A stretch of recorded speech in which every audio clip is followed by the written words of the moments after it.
حضرت سیدنا ابو ہریرہ رضی اللہ تعالی عنہ نے فرمایا اذا کان یوم الخمیس، کہ جب جمعرات کا دن آتا ہے، بعث اللہ ملائکہ، اللہ تبارک و تعالی فرشتوں کو بھیجتا ہے، معہم صحف من فضۃ، ان کے پاس چاندی کے اوراق ہوتے ہیں، چاندی کے کاغذ ہوتے ہیں، واقلام من ذہب، اور سونے کے بنے ہوئے قلم ہوتے ہیں،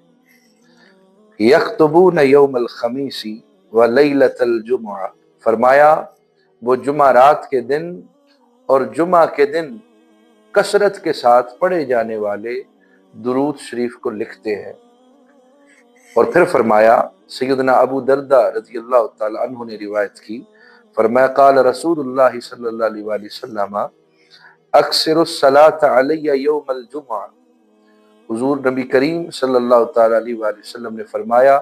کہ جمعہ شریف کے دن کثرت کے ساتھ مجھ پر درود شریف پڑھا کرو۔ ویسے تو حضور اگر حکم فرمائے تو حضور کا ایک دفعہ کہنا بڑی بات رکھتا ہے، لیکن اگر حضور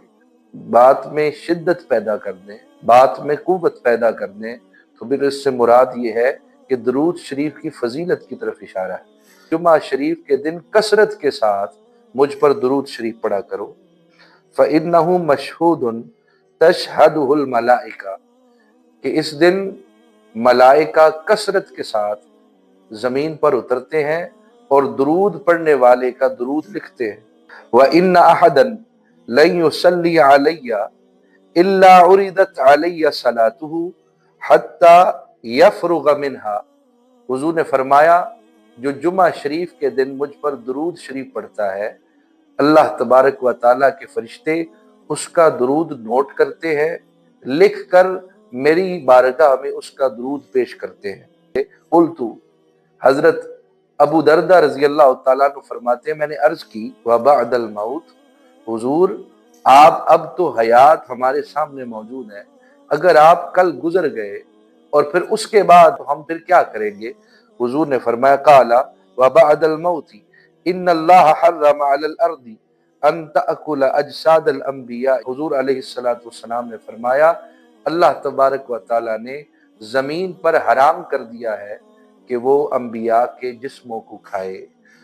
فنبی اللہ حی یرزق، حضور سرور عالم صلی اللہ علیہ وآلہ وسلم نے فرمایا اللہ کے نبی زندہ ہیں اور انہیں رزق دیا جاتا ہے۔ اس لیے جس طرح مجھ پر زندگی میں کثرت کے ساتھ درود پڑھتے ہو، اسی طرح میرے جانے کے بعد بھی مجھ پر کثرت سے درود پڑھا کرو۔